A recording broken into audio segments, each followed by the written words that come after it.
Welcome to the Clean and Simple Podcast, where leaders are helping leaders do more to be more.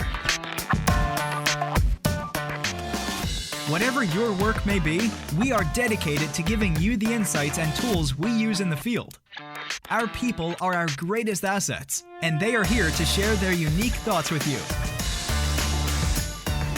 Hi, I'm Nicole O'Brien with City Laundering, here to talk about this week's culture tip. When an employee is underperforming, ask them to evaluate their work.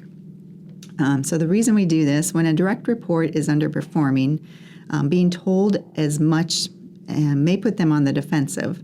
That's why you should consider asking the person to evaluate their own recent work.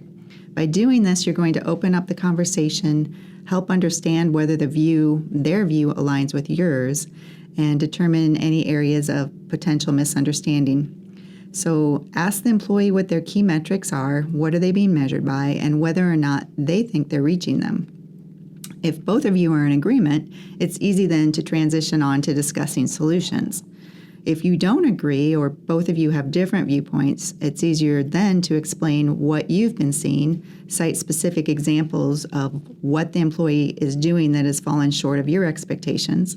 Make sure you listen to what they're saying. You may discover that there's new information that may change your perception. Then work together to craft a plan for improvement. Ask the employee how they will address the issues you have identified.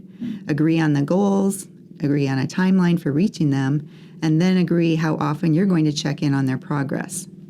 I do have a few steps that might help make these difficult conversations non-confrontational. So the first thing you should consider is to ask before telling. Always start by asking your employee how they think they're doing on their goals. It's most likely if they're falling short, they're aware of it and conscious of it and looking for help. So in addition to an overall assessment, ask them to list the key metrics or measurements and examples by which they're determining what their performance is, how they think what they're using to measure their own performance.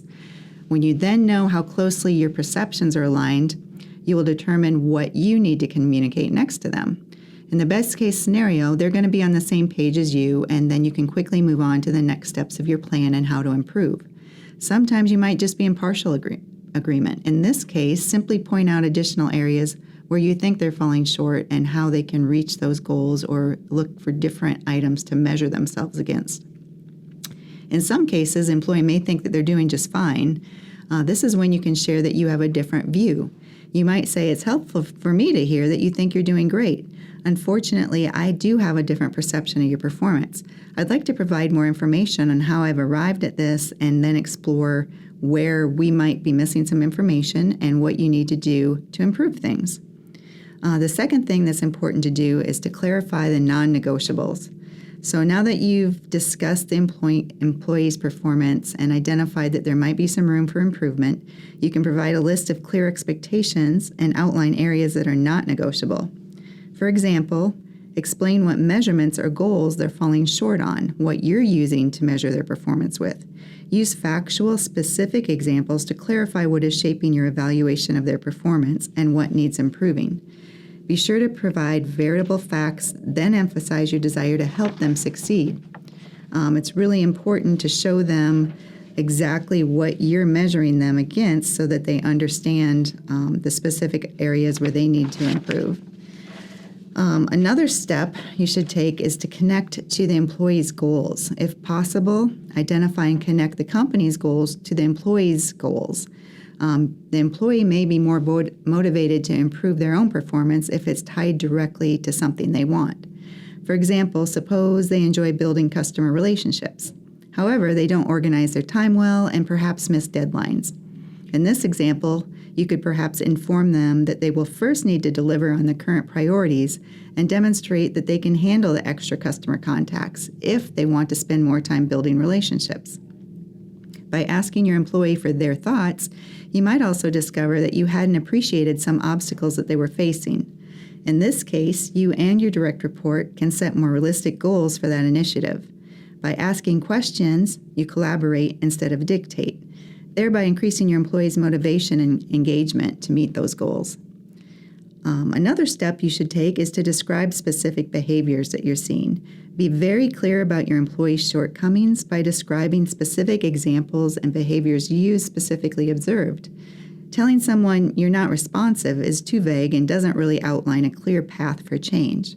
It's more of a subjective opinion, but if you tell them, hey, I've noticed you haven't responded to 10 of my emails, and it has taken a week for you to respond to 3 others. In addition, you missed the last 2 deadlines without giving me a heads up. Then they can understand specifically what you're experiencing and make a connection between their behavior and your expectations.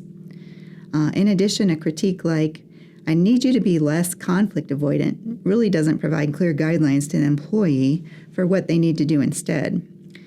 Try instead saying, before you leave a meeting, I'd really like you to speak up when you disagree with a decision that's about to be made. That is a specific and clear example for them to try out in the future to try to better meet your expectations. It's also really hard for an employee to argue with behavioral feedback because it's based on observable facts. Finally, craft a plan together. Now that you're both on the same page, wrap up the conversation by asking your employee how they plan to bring their performance back on track. Fill in gaps based on what they share, and agree on a timeline and a communication plan. Also, be sure to clarify how long they have to achieve the specific results and what will happen if they don't succeed. The next time you find yourself getting worked up about confronting a direct report who's not meeting their goals, start by asking them to assess their own performance. Engaging in a dialogue rather than issuing an edict will also reduce your work. Your employees will appreciate the invitation to collaborate on improving their performance and become more involved in finding the solution, which results in a better night's sleep for you and them. Thanks for listening to the Clean and Simple podcast. To find more episodes and learn about how we work, visit our website at www.citycleanandsimple.com/podcast. See you next episode.